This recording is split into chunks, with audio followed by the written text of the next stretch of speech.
வணக்கம் நண்பர்களே. இப்போ நம்ம பார்க்க ஒரு வீடியோ வந்து அடாப் ஸ்கேனர் பற்றி தான் ஒரு ஆப் பார்க்க போகிறோம். ஃபோனில் ஃபோட்டோஸ் எடுத்து அதை எப்படி பிஎஸ்டியை கன்வே பண்ணுறது தான் சொல்லி பார்க்க போகிறோம். வாங்க வீடியோக்குள்ளே போகலாம்.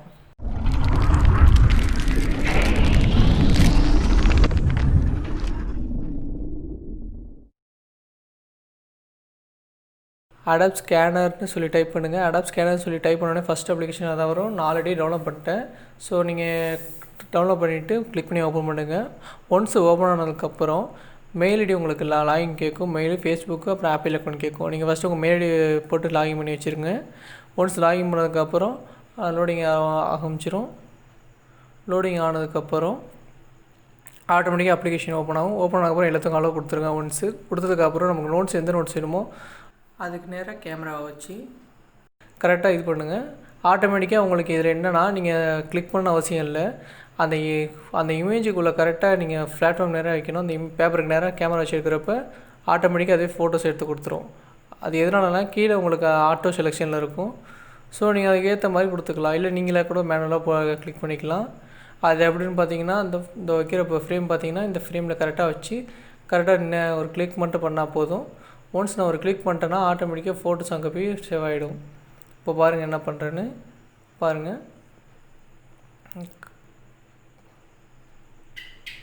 ஒன்று கிளிக் பண்ணிட்டேன். கிளிக் பண்ணதுக்கப்புறம் ஜஸ்ட்டு மூவ் வந்து ஆட்டோமேட்டிக்காக இதாகிடுது. இப்போ என்னென்னா கிராப் மூட ஆட்டோமேட்டிக்காக நமக்கு இங்கே வந்துடும். நமக்கு வேணுங்கிற சைஸுக்கு நம்ம கிராப் பண்ணிக்கணும் எப்படி வேணுமோ.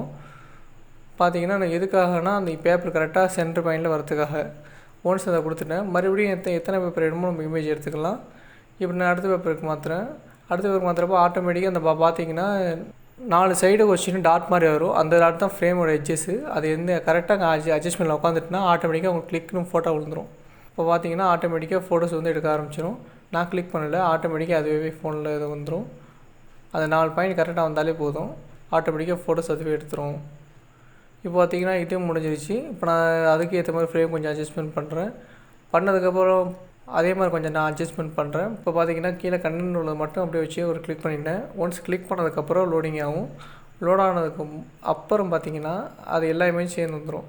இவ்வாறுங்க நான் மேலே உள்ள கண்ணிலேருந்து மொத்தமாக கீழே கிராப் பண்ணி கொண்டாறேன். எனக்கு இந்த ஃப்ரேம் மட்டும் போதும் அது அப்படின்னு சொல்லி நம்ம அட்ஜஸ்ட்மெண்ட் பண்ணிக்கலாம்.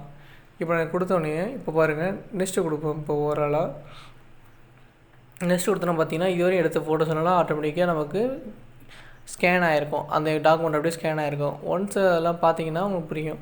அதில் சில இதெல்லாம் பார்த்தீங்கன்னா ஒரு பக்கமாக இருக்க மாதிரி இருக்குது. ஸோ அதை என்ன பண்ணோம், அந்த இமேஜை செலெக்ஷன் பண்ணிவிட்டு கிராப்பை கொடுத்தோடனே என்ன ஆகும்னா ஆட்டோமேட்டிக்காக இங்கே வந்துடும்.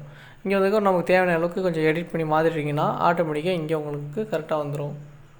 ஃப்ரேம் வந்து உங்களுக்கு நேராக வந்துடும். பார்த்தீங்களா, இப்போ ஃப்ரேம் உங்களுக்கு கரெக்டாக வந்துட்டு இது ஒன்ஸ் முடிஞ்ச உடனே சேவ் கொடுத்துருங்க. க்ளவுட் அப்லோடிங் முடிஞ்சதுக்கப்புறம் அந்த இமேஜை கிளிக் பண்ணுங்கள். அந்த இமேஜை கிளிக் பண்ணோடனே ஆட்டோமேட்டிக்காக நீங்கள் ஸ்கேன் பண்ண எல்லாமே கீழே வந்துடும். அவ்வளோதான். இப்போ என்ன பண்ணால் கீழே மோர்னு ஒரு ஆப்ஷன் இருக்கும் பாருங்கள் லாஸ்ட் கார்னரில். அதை ஒன்ஸ் கிளிக் பண்ணி டவுன்லோட் மை ட்ரைவ்னு இருக்கும், அதை கிளிக் பண்ணாலே போதும், ஆட்டோமேட்டிக்காக டவுன் ஆகிடும்.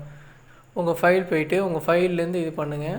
அடாப் ஸ்கேன் சொல்லி டைப் பண்ணுங்கள். அடாப் ஸ்கேன் சொல்லி டைப் பண்ணோடனே ஃபஸ்ட்டு ஃபைல் அதான் வரும் பாருங்கள். அதில் நீங்கள் இதுவரை சேவ் பண்ண பிடிஎஃப் ஃபைல் உங்களுக்கு வந்துடும்.